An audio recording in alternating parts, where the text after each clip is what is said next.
এই যে আমার পাগনি, যার কাছে আছে এতগুলো পুতুল, কিন্তু সব ছেড়ে ওনার পছন্দ হয়েছে এই যে দড়িটা, মশারির দড়ি। কই দেখি দেখি দেখি ছোনা দেখি কেমন করে খেলতে শিখেছে দেখি। পাখু এখনও উল্টাতে শেখেনি, কিন্তু ও ডাইরেক্ট চেষ্টা করে উঠে বসার। তাই ওকে ওর ঠাকুমা এরকম বালিশ গিরে বসিয়ে দেয়।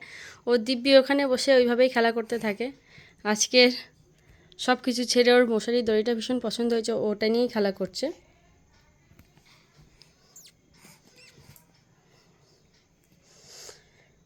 কি এটা মা, তুমি কি নিয়ে খেলা করছো?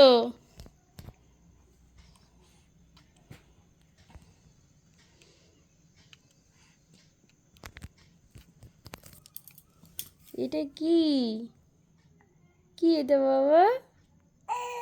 হুম, আচ্ছা।